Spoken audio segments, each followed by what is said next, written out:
안녕하세요. 저는 현재 떡두꺼비 같은 우리 자녀들과 남편과 함께 행복하게 잘 살고 있는 대한민국의 한 국민이자 한 회사의 사원, 그리고 두 명의 아이 엄마이자 한 남자의 아내입니다.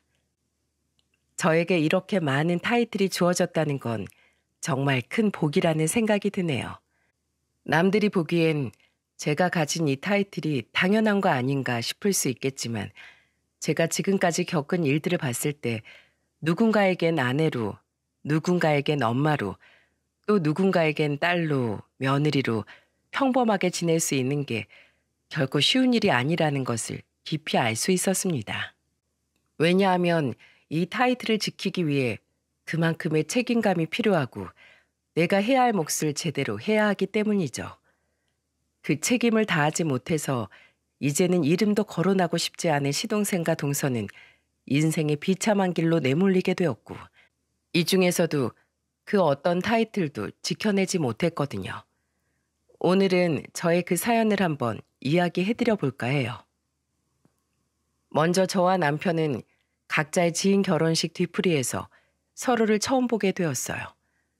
저는 친구의 결혼식이었고 남편은 직장 동료의 결혼식이었는데 거기에서 뒤풀이를 하면서 저희는 자연스럽게 연락처를 주고받았고 그 뒤로 계속 연락을 하며 연애까지 하게 되었죠. 마음이 잘 맞아 서로 결혼까지 약속하면서 성실하고 착한 남편의 모습과 똑부러지고 털털한 성격의 저를 마음에 들어 하신 양쪽 부모님의 축복 속에서 저희는 결혼을 잘 할 수 있었어요. 저희 부모님이나 저는 원래 서울에서 살던 사람들이었고 남편은 원래 충청도 사람인데 남편과 막내 시누이만 직장을 서울로 잡게 되면서 그 둘만 올라와 각자 독립해 서울에서 일하며 지내고 시댁 부모님과 시동생만 충청도에서 그대로 살고 있었죠.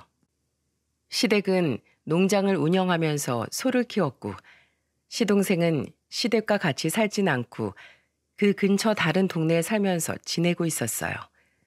시동생은 저희가 결혼하고 난 뒤인 3년 후에 어린이집 교사로 일하고 있는 예쁘고 참한 신부감을 데리고 와 결혼을 했습니다. 저희 부부와 시동생네 부부가 결혼할 때 시댁에서는 각각 1억씩을 해주셨고 저희 부부는 그동안 저희가 모은 돈과 친정에서 도와준 돈, 저희가 대출받은 돈까지 다 합해서 집 하나를 마련해 들어가 살 수 있었죠. 그 뒤로 저희는 시댁 부모님, 시동생네 부부, 시누이와 사이가 좋은 채로 잘 지내고 있었답니다. 시부모님 두 분 다 너무나 인자하시고 좋으신 분들이라 늘 며느리들을 딸처럼 생각해 주시고 아껴 주셔서 저희는 항상 화목하게 지낼 수 있었습니다. 하지만 그 화목한 생활이 오래가지 못했고 그것은 바로 시동생 내가 사업을 시작하면서부터였어요. 시동생은 원래는 직장을 다니고 있었는데 결혼 후 벼랑간 사업을 한다고 하더니만 그때부터 문제를 일으키기 시작하더라고요. 저희 남편처럼 착하고 성실한 줄 알았던 시동생은 결혼 후에 어느 날부터 갑자기 사업을 하겠다고 이것저것에 손을 대기 시작했고 그 사업도 한 가지만 하는 것이 아니라 이것저것 웬만한 거는 다 손을 대기 시작했어요. 그 중에서도 가장 규모가 컸던 것이 스크린 골프 연습장 사업이었는데 옆에서 봤을 때 영 시원찮아 보였습니다. 그리고 아니나 다를까 그 사업이 제대로 되지 않자 이젠 우리한테 돈을 빌리기 시작하더라고요. 형, 나 한 3천만 원만 빌려줘. 시설을 좀 업그레이드 해야 사람들이 올 것 같아. 이번에 시설만 좀 최신식으로 싹 다 업그레이드 시키면 사업 대박 날 거야. 그러니까 형이 좀 도와줘.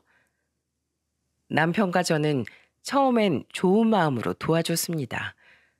솔직한 심정으로는 그 돈을 받을 수 없을 거란 생각이 들기도 했지만 가족이기 때문에 이 정도는 도와주자 싶어서 해줬어요. 근데 그 뒤로 또 오더라고요. 이번엔 남편한테만 따로 연락을 했는지 남편이 저에게 어떻게 해야 할지 모르겠다고 이야기를 하기에 제가 신신당부를 했어요. 여보, 원래 가족끼린 돈 거래하는 거 아니야.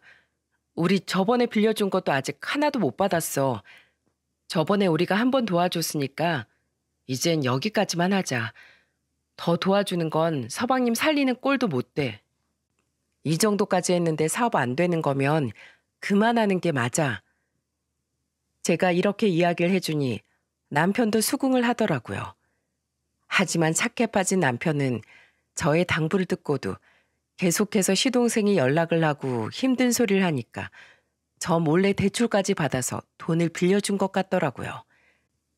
이 사실을 알게 된 건 우연히 저희 집으로 온 독촉장 때문이었고, 남편이 한동안 회사 일 때문에 정신없게 보내다가 이자 내는 때를 놓치는 바람에 집으로 날라온 독촉장 때문에 제가 다 알게 된 거였어요. 저는 그걸 보자마자 남편에게 달려가 노발대발하며 물었죠. 당신, 이게 뭐야? 당신 돈 빌렸어? 나 몰래 대출 받았냐고. 그 돈 다 어쨌어? 어디다가 썼냐고. 아니, 그게 둘째가 하도 힘들어해서 내가 돈 좀 빌려줬어. 미안해, 여보.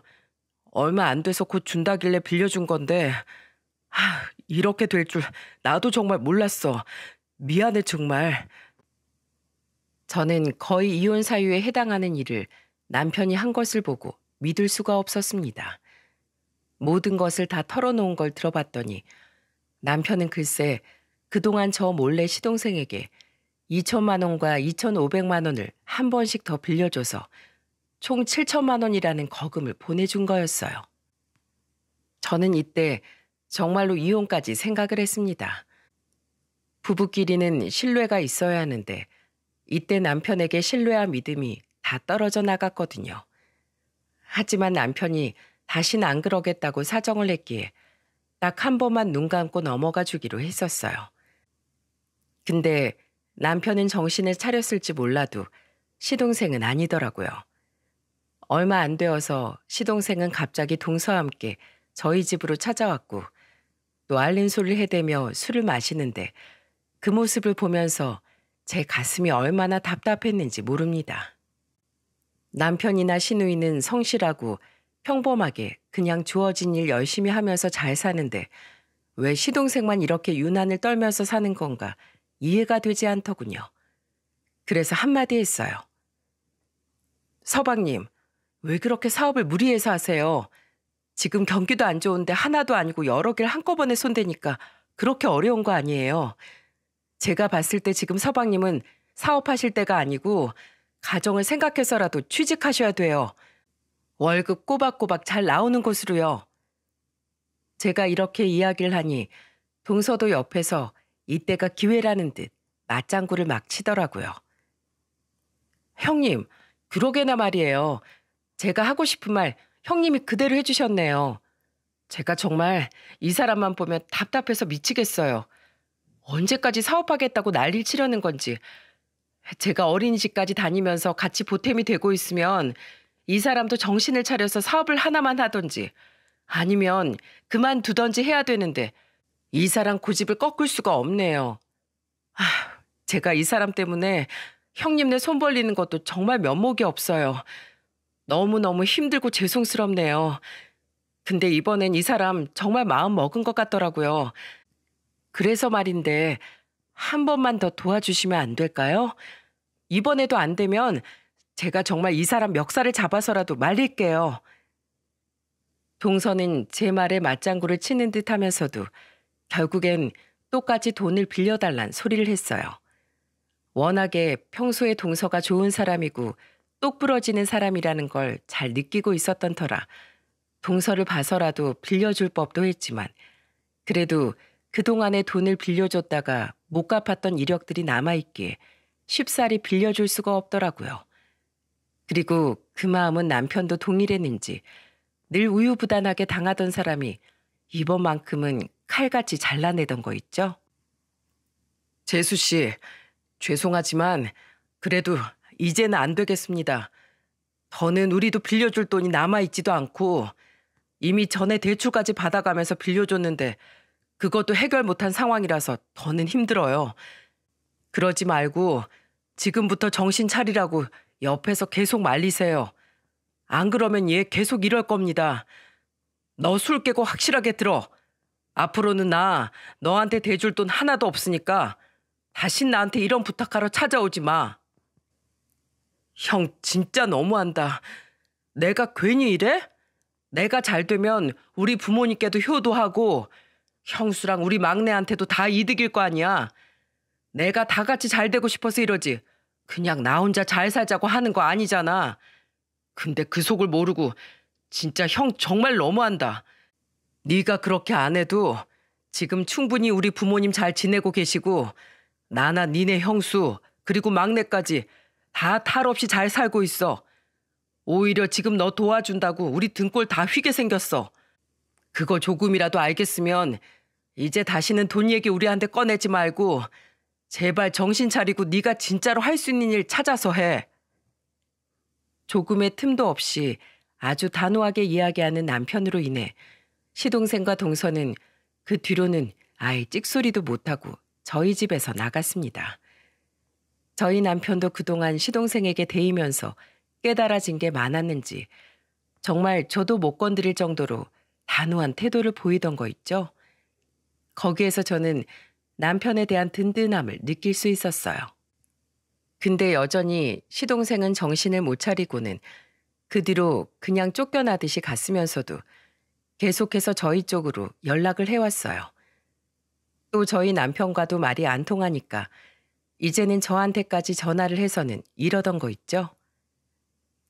형수님, 진짜 이러는 거 아니에요.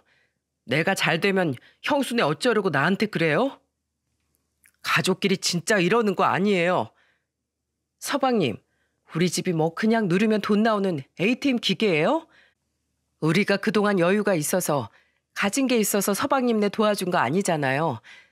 우리 남편이 어떤 희생까지 하면서 서방님네 도와줬는데 서방님이야말로 우리한테 서운하네 어쩌네 도대체 왜 그러시는 건데요? 지금 우리는 서방님 그 다 망하는 사업을 도와준답시고 대출까지 받아가며 빌려준 돈 그것도 제대로 못 받아서 힘든 지경이에요. 그러니까 그 앞에 빌렸던 것들부터 먼저 해결하세요. 그전엔 그런 염치 없는 소리 꺼낼 생각도 하지 마시고요. 저는 정말 너무나 화가 났어요. 왜 이렇게까지 엄치 없이 양심 없이 나오는 건지 서방님을 이해할 수가 없었죠. 게다가 계속해서 번갈아 가면서 저와 남편을 건드리는 탓에 저는 다시 한번 남편에게 신신당부를 했습니다. 다행히 남편도 저와 같은 생각이었기에 저는 안심이 되었습니다. 그렇게 시동생에게 시달릴 일 없이 편안하게 생활하고 있던 때 아주 깜짝 놀랄 만한 사건을 하나 보게 되었죠. 아주 잘 지내고 있던 때 저는 남편과 애들과 함께 지인 결혼식에 갔다가 오랜만에 시댁에 좀 내려왔다 가야겠다 싶어 곧장 시댁으로 향했습니다.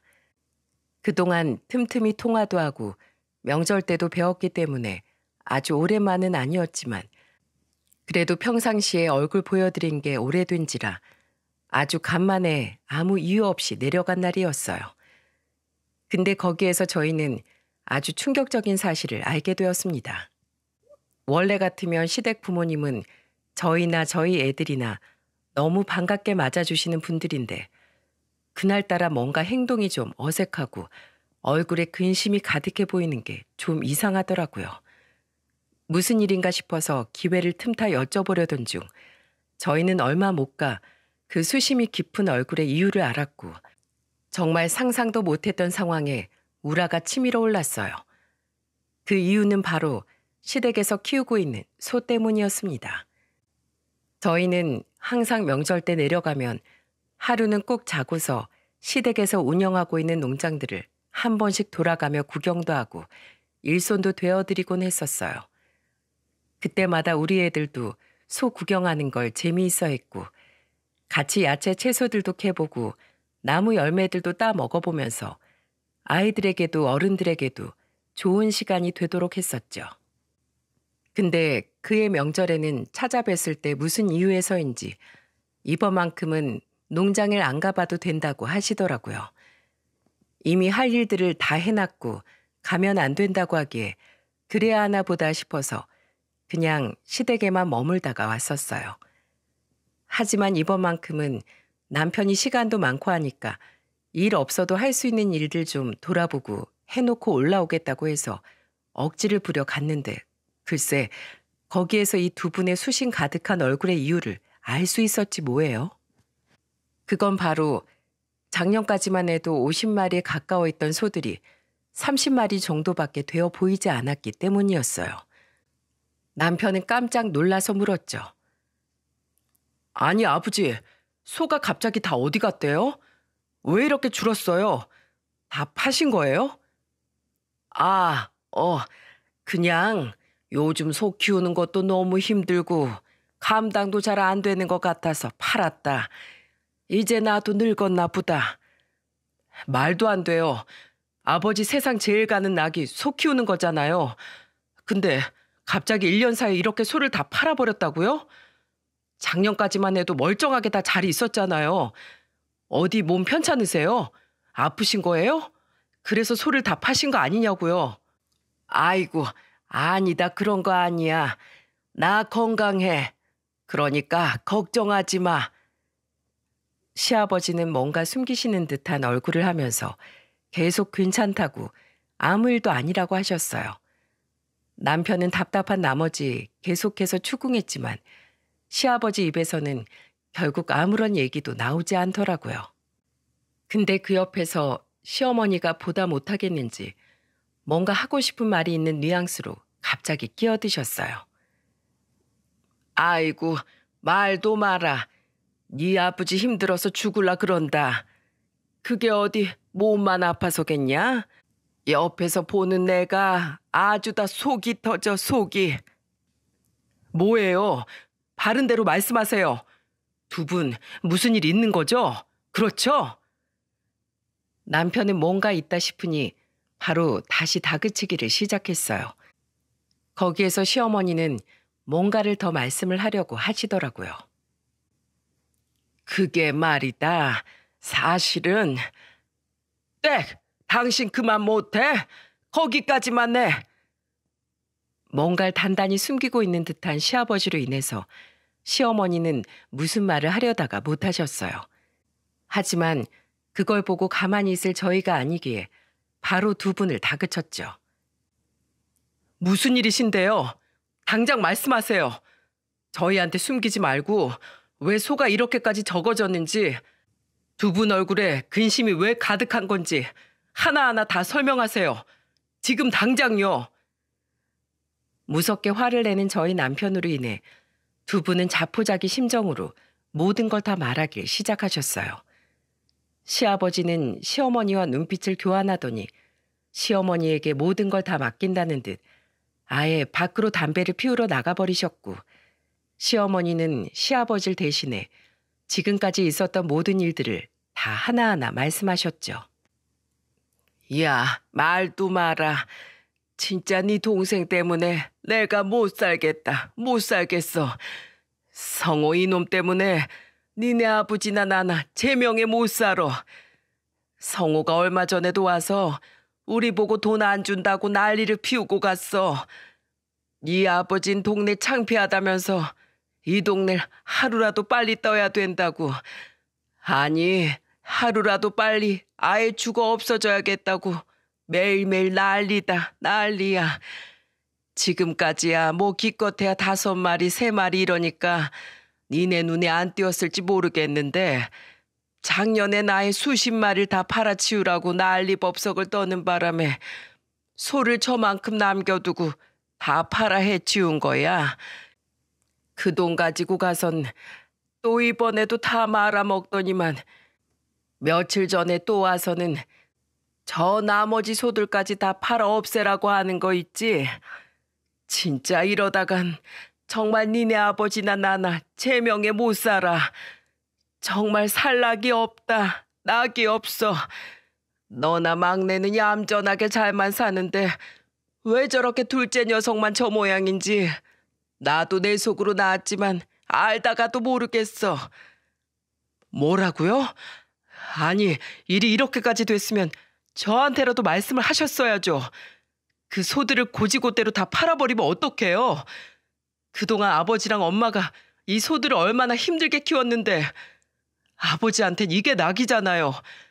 우리 먹는 건 봐도 배 안 불러도 소들 염을 먹는 것만 보고 있어도 배부르다고 하셨던 분이에요. 근데 그런 분한테 어떻게 이 소들을 뺐냔 말이에요. 진짜 이 성호 녀석 내가 가만 안 둬야지. 아휴. 남편은 화가 나서 노발대발했고 그제서야 시어머니는 눈물을 펑펑 흘리기 시작하셨어요. 밖에서 모든 것을 다 듣고 들어오신 시아버지는 그저 한탄스런 얼굴로 한숨만 푹푹 쉬고 있을 뿐이셨고요. 그동안 우리 눈을 피해서 시동생은 시부모님께 가서 난리법석을 떨었던 거였어요. 내가 아주 성호 녀석한테 단단히 이야기할 거니까 앞으로 이 녀석이 찾아와도 절대로 돈 대주지 마세요. 나도 지금 얘한테 들어간 돈만 해도 7천만 원이에요. 근데 그 돈도 못 받고 지금 이러고 있다고요. 아버지가 아무리 소 팔아서 그 돈 넘긴다고 해도 절대로 다시 돌려받을 수 없으니까 다신 돈 보내지 마세요. 아셨죠? 남편이 신신당부해놓고는 그날 바로 시동생에게 전화를 해서 막 화를 냈어요. 그리고 다시는 시부모님께도 손 벌리지 않기로 다짐에 다짐을 받아놨죠. 근데 그 버릇 어디 가나요? 얼마 못 가서 또 한 번 일이 터지고 말았습니다. 그리고서 몇 개월 뒤에 시아버지 생신이 돌아온 때였어요. 그전까지만 해도 거리가 꽤 되었기에 직접 찾아뵙기보단 용돈을 보내드리곤 했었는데 이번만큼은 위로도 해드리고 다시 기쁨을 드리고 싶어서 시간을 내서 주말에 찾아갔었죠. 근데 이상하게 시아버지가 또 반응이 시원찮은 거예요. 전화를 해서 찾아가겠다고 했는데도 뭔가 석연치 않아 하기에 남편은 또 무슨 일이 있구나 싶어서 바로 달려갔는데 역시나 일은 이미 다 터져 있었습니다. 그건 바로 언제 들어왔는지 모르게 시동생 네가 시댁으로 완전히 들어가서 살고 있는 일이었죠. 남편과 제가 다녀갔다가 다시 방문한 그 몇 개월 사이 시동생의 사업은 다 망해버려서 이제는 그들이 살고 있던 집까지 다 팔아넘긴 상황이었어요. 집도 절도 없는 신세가 되어서는 한다는 생각이 시댁의 빌부터 사는 거였고 시댁에선 아들은 몰라도 본인 아들 때문에 빈털터리 신세가 된 며느리를 생각해서 받아들인 거였죠. 근데 저희가 정말로 충격을 받았던 건 그게 아니었습니다. 그 집에 방문을 해서 그동안의 자초지종을 다시 한번 듣는데 정말로 기가 찰 노릇이었죠. 다른 게 아니라 시동생은 그동안 사업을 했던 것뿐만 아니라 쓸데없는 주식에 도박에까지 손을 대고 있었던 거였어요. 저희는 그동안에는 상상하지도 못했던 상황이라 정말 너무나 어이가 없고 화가 났어요. 그래서 남편은 화가 난 채로 시동생에게 이야기를 했죠. 이놈이 아직도 정신 못 차리고 아니 집도 날린 것도 부족해서 집 부모한테까지 신세 져가면서 살게 됐으면 정신 차려야지. 이게 뭐 하는 짓이야? 야, 너 아버지 어머니가 평생을 바쳐서 키운 소들까지 다 팔아 넘기게 만들었으면 정신을 차려야 할 거 아니야. 너 앞으로 다시 한 번만 더 부모님 눈에서 눈물 나게 하면 내가 정말 가만 안 있을 줄 알아. 아이, 형, 나 이제 정말 정신 차렸어. 형이 걱정할 만한 일 만들 일 없으니까 걱정 붙들어 매. 나 정말 열심히 살 거야, 이제. 이제 아버지 옆에서 내가 농사도 돕고 소도 같이 키우면서 사업이고 뭐고 주식이랑 도박까지 싹 다 끊고 성실하게 살 거니까 이젠 제발 좀 지켜봐줘. 정말이야. 신신당부하는 남편 앞에서 이제는 정신 차렸다고 하는 시동생을 보면서 저는 정말 도무지 믿음이 가질 않았습니다. 그저 제 생각에는 다음번엔 또 무슨 사고를 칠까 걱정만 될 뿐이었어요. 그래서 동서한테도 제가 당부를 좀 했죠. 동서 잘못도 없지 않아. 남편을 말렸어야지 이 지경까지 오게 하면 어떡해. 아무리 동서가 돈도 같이 벌고 있다고 해도 이번 건 정말 너무 잘못했어. 그러니까 이제는 서방님이 돈 허튼 데 쓰지 않게 관수 잘해. 동서 몫이 더 큰 거야, 앞으로는. 네, 형님. 이제 이 사람 정말 정신 차린 것 같으니까 걱정 붙들어 매세요. 여기까지 와서도 그러면 사람도 아닌 거죠. 그러니까 저만 믿으세요. 그 뒤로 동서나 시동생은 정말로 정신을 차린 것처럼 보였습니다.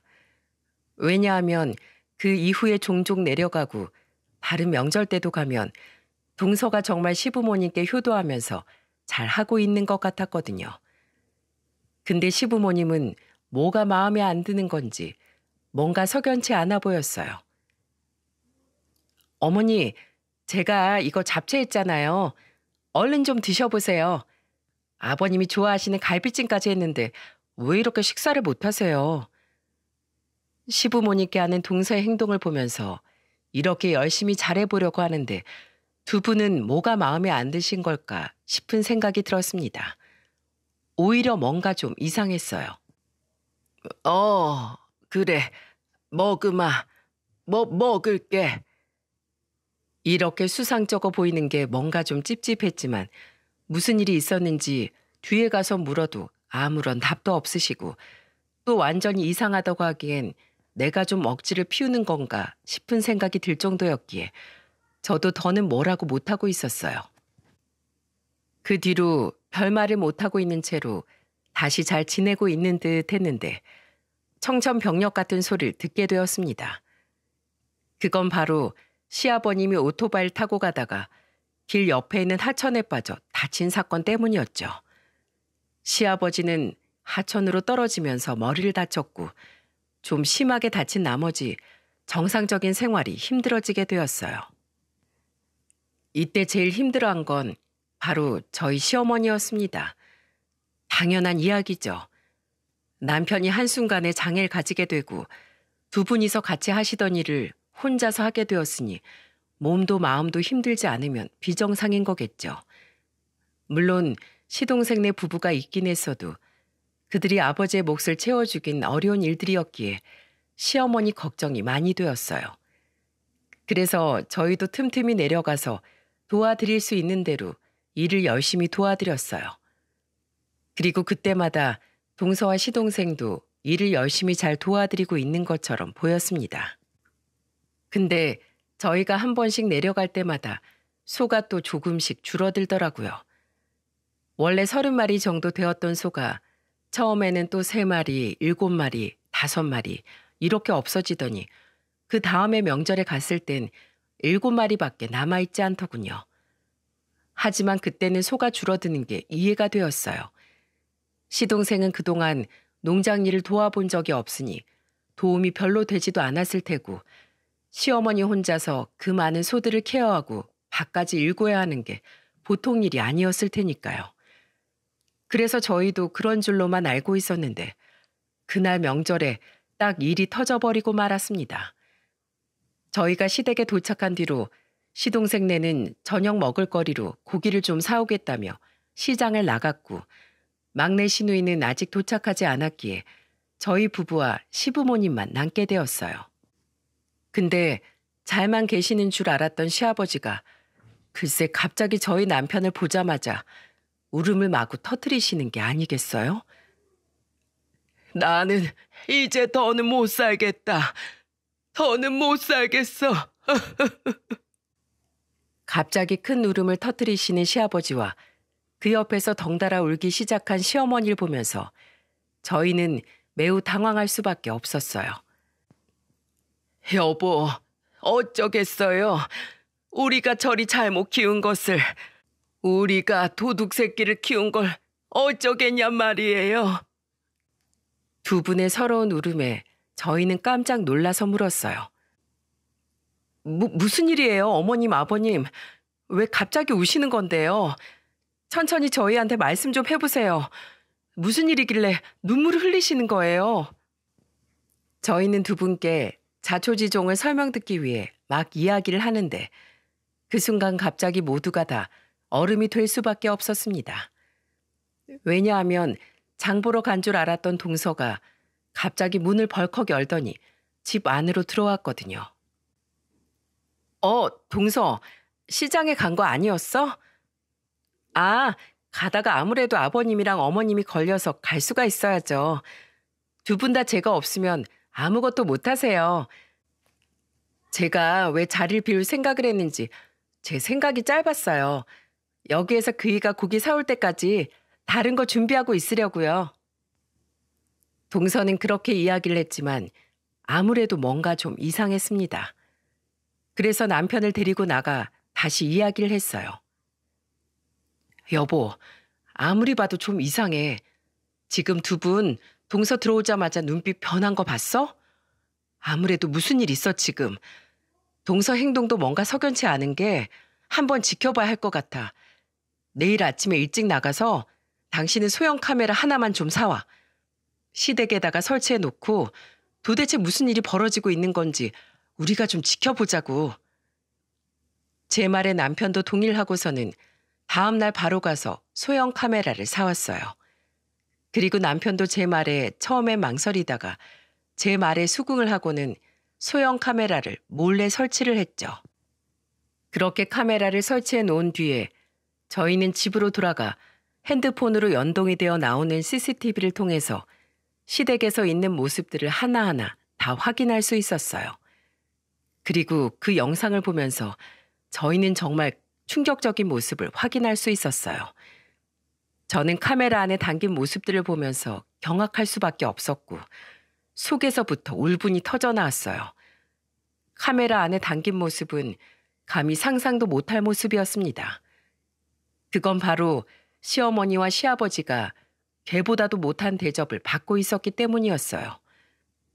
동선이 시댁에서 원래 집에서 키우던 강아지 시추를 하나 데리고 가서 키우고 있었는데 걔 밥은 잘 챙겨주는데 시부모님의 밥은 하나도 챙겨주질 않았어요. 오히려 시어머니에게 삿대질을 하면서 온갖 집안일과 잔심부름을 다 시키고 있었죠. 그렇게 착하고 참한 줄 알았던 동서의 이중적인 모습을 보면서 저는 두 눈을 의심할 수밖에 없었어요. 게다가 그 옆에서 시동생은 그 모든 모습을 다 본체 만체하며 소파에 드러누워서는 TV만 보고 있고 핸드폰으로 게임이나 하면서 한량처럼 있는 게 아니겠어요? 시어머니와 시아버지는 하루 내내 밥도 못 챙겨 드시다가 시동생네 부부가 외출을 하는 사이 허겁지겁 물에 밥 말아 김치만 겨우 떠서 먹는 모습이 화면에 가득 담겨져 있었고요. 그 모습을 보면서 얼마나 기가 찼는지 정말 기절하는 줄 알았네요. 안타깝게도 녹음 기능은 없었기 때문에 그 안에 무슨 소리가 오고 갔는지는 모르겠지만 동서가 시어머니를 어떻게 부려먹는지 어떻게 시종 노릇을 시키는지가 다 보였어요. 게다가 두 사람이서 말다툼을 하는 장면도 있었는데 급기야는 동서가 시어머니를 밀치기까지 하는 걸 보면서 저희 부부는 경악할 수밖에 없었습니다. 시어머니는 그 자리에 주저앉아 울고 있고 거기에다 대고 동서는 그대로 삿대질을 하면서 또 막 몰아붙이는 듯한 모습이 보였어요. 저희가 봤을 때 그 집안의 대장은 시아버지 시어머니도 아니고 그렇다고 시동생도 아닌 바로 동서였습니다. 동서가 혼자 대장 노릇을 다 하고 있었어요.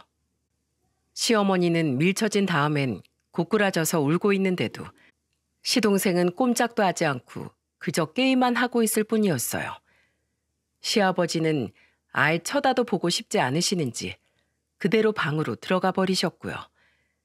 제가 유튜브 정책상 더 말은 못하겠지만 정말 이것보다도 훨씬 더 심한 상황들이 오고 갔다는 것만 알아주시면 될 것 같아요. 아마도 그 영상을 실제로 보시는 분들은 얼마나 충격적인 모습들이 많이 나왔는지 감히 상상도 못 하실 거예요. 왜 요즘 세상에 부모 자식 간의 애정이 없어진 세상이 되었는지 단번에 이해할 수 있는 영상이 될 것 같기도 하네요. 옛날에는 그 어렵고 무서운 대상이었던 시어머니라는 위치가 왜 이렇게까지 떨어져 버리게 되었는지, 얼마나 이제는 아랫사람이 막 나가는 세상이 되었는지를 아마 뼈저리게 느끼실 수 있을 것 같습니다. 물론 이제는 시부모님도 옛날처럼 어른 노릇만 하는 것도 어려워진 시대가 되었지만 그래도 이건 아니었습니다. 이건 도를 지나쳐도 너무나도 지나친 상황이었어요. 이건 법적으로도 처벌을 받을 수 있는 영상이었기 때문에 저희는 이 영상을 증거로 가지고 이들을 가만히 두면 안 되겠다고 생각을 했어요. 여보, 이건 정말 가만히 있으면 안 돼. 우리 어머니 불쌍해서 어떡해. 나 더는 못 보겠어. 이건 정말 아니잖아. 어떻게 이래? 어떻게 부모님께 이럴 수가 있냐고. 우리 어머님, 아버님 불쌍해서 어떡해. 내가 이것들 가만 안 둬. 내가 가만 두나 봐. 저는 너무나 기가 차서 눈물이 나왔고 남편도 울면서 시동생과 동서를 가만히 두지 않겠다며 이를 악물었어요. 그리고 그 증거 영상을 가지고 제일 먼저 한 일이 경찰에 신고를 하고 바로 신우이를 부르는 거였습니다. 그리고 그 영상을 틀어주면서 모든 상황을 다 공유했어요. 신우이 역시 분노를 했고 저희는 다 같이 시동생네로 찾아갔죠. 역시나 아무것도 모르고 있는 시동생네는 저희를 보자마자 또 가식적인 모습을 보여댔어요. 하지만 이제 저희는 모든 걸 다 알고 있는 상황이었기에 바로 말을 했습니다. 어머 형님, 아니 아가씨까지 명절도 아닌데 다 같이 웬일이세요? 야 이년아, 어디서 감히 가식을 떨어? 우리 다 알고 왔어. 어디서 감히 가면을 쓰고 자빠졌어? 나 지금 첫째 오빠가 보여준 거 다 보고 왔어. 네가 인간이야? 어? 네가 인간이냐고. 네가 감히 우리 엄마 아빠를 괴롭혀? 신우이는 화를 내며 동서의 머리채를 잡고 흔들기 시작했어요. 이거 놓으세요. 놓으시라고요. 몰라. 너 도대체 정체가 뭐야? 정체가 뭐냐고. 동서는 처음에는 당황한 듯 하다가 나중에는 아예 본색을 드러내기 시작했습니다. 야, 이거 안 나? 이거 놓으라고. 너 진짜 내 손에 혼나볼래? 이거 당장 놔. 그래. 네가 드디어 본색을 드러내는구나. 너 도대체 정체가 뭐야? 네가 감히 우릴 속이고 우리 엄마 아빠를 괴롭혀? 그러고도 네가 무사할 것 같아? 두 사람이 막 머리채를 잡고 싸우고 있던 중에 저희 남편도 가만히 있지 않았어요. 저희 남편은 곧장 시동생에게 달려가 뺨을 세차게 후려치기 시작했고 그대로 당해버린 시동생은 남편의 힘을 못 이기고는 그대로 꼬꾸라지고 말았죠. 야, 이 자식아. 네 부모가 불쌍하지도 않냐? 네가 감히 부모님께 그딴 짓을 해? 네가 진짜 사람이면 그딴 짓 못하지. 절대 못하지. 형, 도대체 무슨 일이길래 우리한테 이러는 거야? 아니, 도대체 왜 이래? 뭐? 왜 이래? 너 정말 몰라서 묻는 거냐? 이 뻔뻔하기 짝이 없는. 그래, 어디 너 두고 보자. 조만간 경찰서에서 니네 찾아올 거야. 경찰 들어오면 그대로 가서 니네가 벌인 지 죄값 다 치러. 알았어? 남편은 그렇게 시동생과 동서에게 단단하게 말을 했어요. 그리고 실제로 그들은 경찰서로 끌려갔고 그곳에서 저희는 그동안에 있었던 모든 진짜 일들을 다 알 수 있었습니다. 그리고 진짜로 충격적인 뒷이야기는 거기에서 다 나오고 말았죠. 알고 봤더니 저희 시동생도 다 동서에게 조종당하고 있었던 거였어요. 너무나 충격적이게도 시동생이 그동안 하겠다고 나섰던 모든 사업들은 전부 다 동서가 손을 벌린 거였고 어린이집도 처음엔 다녔었지만 결혼하고 나서 얼마 안 돼 바로 그만두고는 사업에 손을 대기 시작했던 거였어요. 하지만 그 안에서 동서는 시동생을 다 조종하고는 우리와 시부모님에게서 돈을 뜯어내왔던 거였고 사람을 아주 개차반으로 만들어 놓았던 거였죠. 실제로 시동생은 결혼하기 전까지만 해도 착하고 자기 일에 착실한 사람이었기 때문에 저와 남편도 왜 결혼을 하고 나서 사람이 저렇게까지 바뀌게 되었는지 이해가 되질 않았어요. 하지만 그 모든 것이 동서가 다 뒤에서 조종을 하고 있던 것이었죠. 하지만 그렇다고 해도 이건 사람으로서 용서받을 수 있는 게 아니었습니다. 아무리 조종을 당한다고 한들 해야 할 일이 있고 하지 말아야 할 일이 있는 건데 시동생은 도를 지나쳐 버렸거든요. 시아버지의 소들을 거의 다 팔아 넘긴 것도 모자라 돈이 더 필요하니까 아예 시댁집으로 눌러붙어서 시모와 시부를 종 부리듯 부리고 그 돈을 다 갈취해 자신들의 재산으로 빼돌릴 생각까지 하고 있었기에 저희는 더욱더 그들을 용서할 수가 없었어요.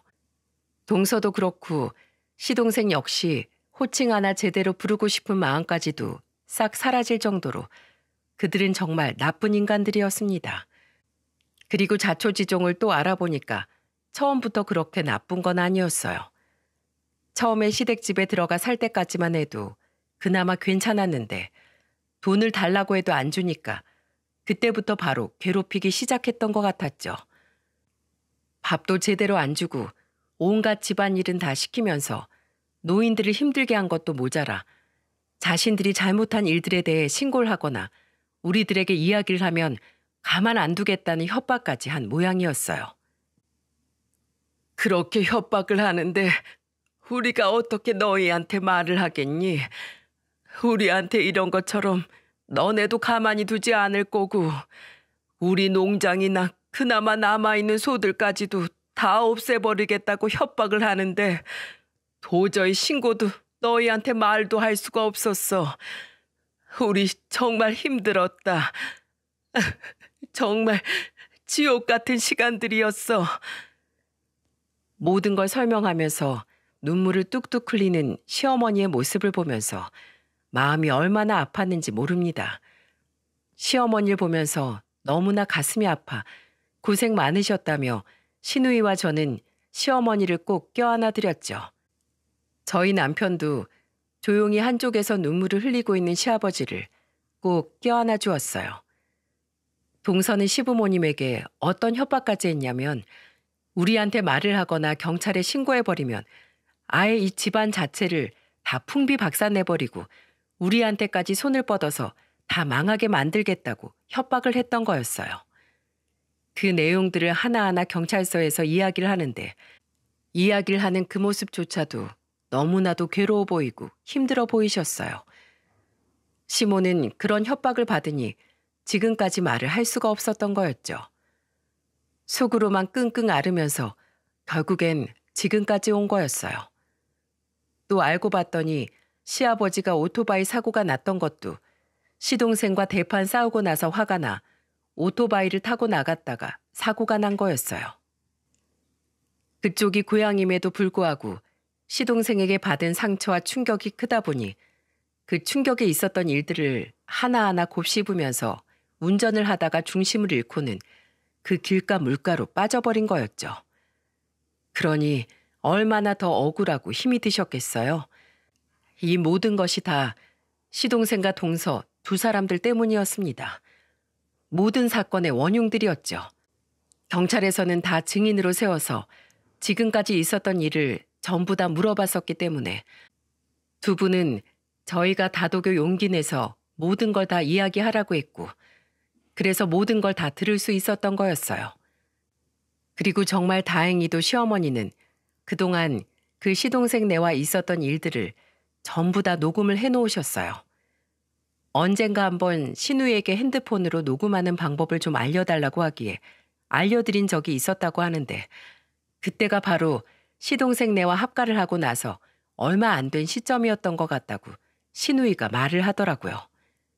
그 당시에는 그냥 핸드폰 기능 좀 배워보고 싶다고 하셔서 알려드렸는데 지금 생각해보니 딱 이것 때문이었구나 싶다며 울분을 토하며 이야기를 하기도 했습니다. 그래도 정말 다행히 시어머니는 시누이에게 배운 대로 동서와 함께 나눴던 대화들이나 싸웠던 것들을 전부 다 녹음을 해놓으셨고 그게 증거로 채택이 될 수 있었어요. 그래서 저희가 녹화한 영상과 녹음본을 가지고 모든 걸 증거로 제출할 수 있었고 시동생네 부부는 그걸 통해서 죗값을 톡톡히 치를 수 있었죠. 저희가 찍어놓은 영상 안에서도 있었던 내용들이 녹음기 안에 그대로 담겨 있었기에 더더욱 효력이 발생해 당당하게 그들의 죗값을 물을 수가 있었어요. 결국 동서는 구속이 되었습니다. 법의 처벌을 아예 피할 수 없는 수준의 괴롭힘을 했기 때문에 바로 구속이 될 수 있었는데 여기에서도 큰 사실이 하나 숨겨져 있었습니다. 바로 동서는 그전에도 전과가 있어서 한 번 다녀왔다는 거였죠. 그런 사람이 우리 집안에 들어와서 이 난리를 피워놓은 거였어요. 시동생은 동서 하나로 인해서 완전히 사기꾼이 되어버렸는데 본인 지인들에게 거짓말을 하고 돈을 빌린 뒤 갚지 않는 바람에 사기죄로 구속이 되었습니다. 두 사람은 완전히 나락으로 가버린 거였죠. 시어머니와 시아버지는 모든 사건이 다 해결된 것에 대해 가슴을 쓸어내리면서도 또 한편으로는 자신의 자식이 그렇게 된 것에 대해 매우 마음 아파하셨어요. 하지만 이미 벌어진 일이었기에 그들은 죗값을 다 받아야 할 수밖에 없었습니다. 그 뒤로 시간이 한 7개월 정도 지나게 되었어요. 동서는 이제 1년 정도 지나면 나올 것 같습니다. 시동생은 5개월 정도면 밖으로 나올 것 같고요. 아무래도 둘의 죄명도 다르고 초범, 재범 경우도 다르기 때문에 기간에는 차이가 있을 수밖에 없었어요. 시어머니와 시아버지는 충청도에 있는 농장과 집을 전부 다 정리를 하고 시누이 집으로 모시기로 하고는 같이 살고 있어요. 어차피 저희랑 똑같이 서울에서 살고 저희 집과도 멀지 않았기 때문에 두 분이 시누이 집에서 살면서 저희가 자주 왕래하며 두 분을 케어하기로 했어요. 시누이는 결혼할 사람이 있는데도 불구하고 정말 어려운 결정을 했지만 오히려 그 결혼할 사람도 정말 좋은 사람이라 다 이해를 해주더라고요.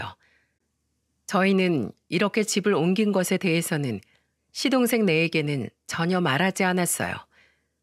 그들은 아마도 나와서는 이혼을 하게 될 것 같은데 아무튼 이제는 저희와는 인연을 완전히 끊기로 했기 때문에 앞으로 저희 얼굴을 볼 일은 없을 것 같아요. 저희는 이 둘이 찾아오지 못하도록 이사까지 했기 때문에 정말 볼 일은 없을 거라 생각해요. 마지막으로 시동생의 면회를 가면서 시어머니가 딱 이 한마디 하시더군요. 이제 넌 우리 아들 아니다. 우리한테 감히 그런 짓을 하고도 우릴 엄마 아빠라고 부를 생각이었다면 그 생각 당장 접어라. 이 엄치도 양심도 없는 거사.